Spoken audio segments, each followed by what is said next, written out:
armadura interna e externa. Como Deus ungiu a Jesus de Nazaré com o Espírito Santo e com virtude, o qual andou fazendo bem e curando a todos os oprimidos do diabo, porque Deus era com ele. Atos 10, 38. A palavra de Deus. Ficar firme. No demais, irmãos meus, fortalecei-vos no Senhor e na força do seu poder. Revesti-vos de toda a armadura de Deus, para que possais estar firmes contra as astutas ciladas do diabo. Porque não temos que lutar contra a carne e o sangue, mas sim contra os principados, contra as potestades, contra os príncipes das trevas deste século, contra as hostes espirituais da maldade nos lugares celestiais. Portanto, tomai toda a armadura de Deus, para que possais resistir no dia mau, e, havendo feito tudo, ficar firmes. Efésios 6, 12 a 20. A palavra de Deus é, ao mesmo tempo, espada e capacete. Ataca e defende, mas o seu poder está exclusivamente no Senhor e na força do seu poder, que pode vencer todas as batalhas, tanto como um leão quanto como um cordeiro. Este é o poder de Deus que foi colocado sobre nós no abrir da boca, que é o Evangelho de nosso Senhor Jesus Cristo.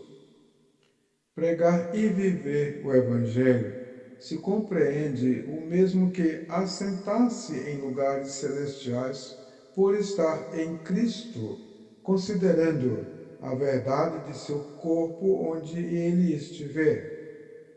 Estar firmes significa em permanente estado de firmeza.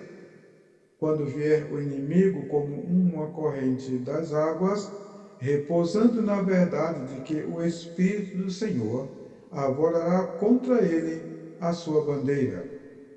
Ficar firme é atravessar a batalha, levantar a cabeça e permanecer de pé. Isaías 59, 19 a 21. A armadura de Deus.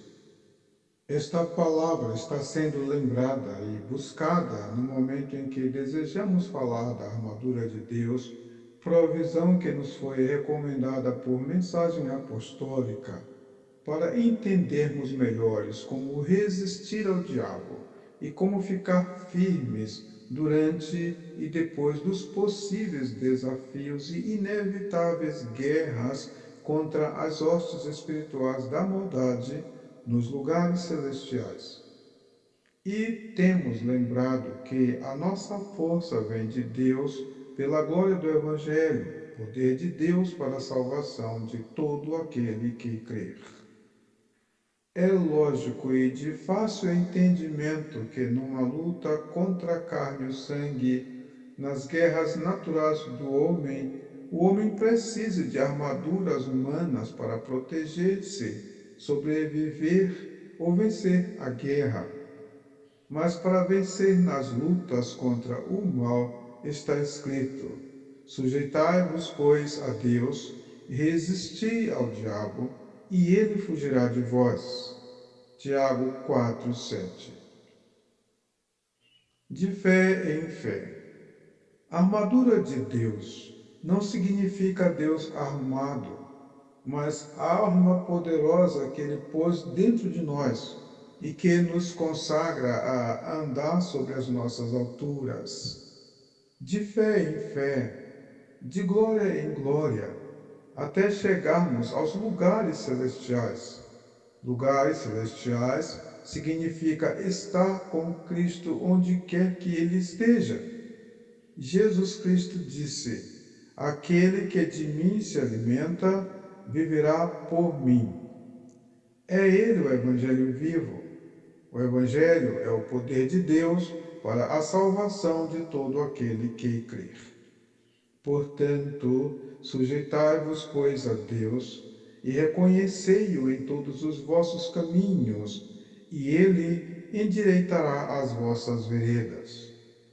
E, andando nós pelas veredas direitas, não se embaraçarão os nossos passos. Assim, em tudo dai graças, porque esta é a vontade de Deus. Sujeitai-vos, pois, a Deus, resisti ao diabo, e ele fugirá de vós. O fugirá de vós se cumpre infalivelmente, porque as trevas não resistem ao poder da luz. Sempre fugirá dela. 2 ou 3 reunidos em nome da luz são luz e luzes. Efésios 6, 10 a 20. Conselhos para a resistência. Não estejais inquietos por coisa alguma. Ficai quietos e vede o livramento do Senhor. Aquietai-vos e sabei que eu sou Deus. No sossego e na confiança estaria a vossa força, para sermos fortes no poder do Evangelho. O mais importante não é armar-se e convidar os espíritos malignos para batalhas em campo aberto, mas sujeitar-se a Deus, ficar e permanecer firmes, não se deixar demover da fé, da esperança e do amor, lembrando-se de que, quando as Escrituras falam dos lugares celestiais, não querem dizer exatamente estar no trono de Deus, mas em status e ocupações que pertenceriam aos verdadeiros obreiros e adoradores de Deus, demonstrando glórias que deveriam ser devotadas ao reino de Deus. Como, pois, se noticia o enganador no episcopado, quando, pois, virdes que a abominação da desolação de que falou o profeta Daniel está no lugar santo, quem lê, atenda. Isto é o mesmo que assentado em lugar celestial. Mateus 24, 15 a 28. Inquietos. Quando os ventos açoitaram as ondas do mar, e em altura estranhada pelos pescadores, estabeleceu-se uma tempestade. Havia um homem quieto e dormindo no fundo do barco, e ao contrário da lógica de todos os pensamentos humanos, aquele homem não tinha onde reclinar a cabeça, mas achou um travesseiro em meio a um mar revolto. A morte estava rodeando a nau, mas a vida que não tosquineja e nem dormita acordou, e falando mansamente com o vento, ordenou que se acalmasse. Tudo em volta se aquietou. Os cristãos da galáxia também estavam quietos na sua carreira brilhante em busca do prêmio da soberana vocação, mas pararam a carreira quando se inquietaram por causa de doutrinas estranhas no lugar santo. Corriam bem no tempo em que estavam sem inquietações, singrando seus barcos em mar calmo e aberto, mas deixaram de estar quietos no sossego e na confiança e começaram a perder na luta da carne contra o espírito. Em Cristo Jesus, estar quieto é correr bem, porque está escrito: ficai quietos e vede o livramento do Senhor.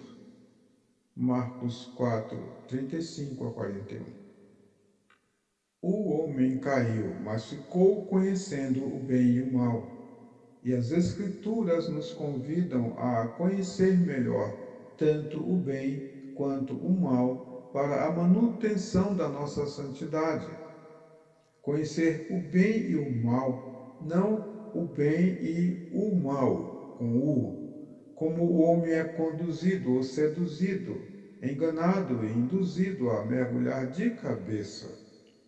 E, infelizmente, o faz em profundidades satânicas.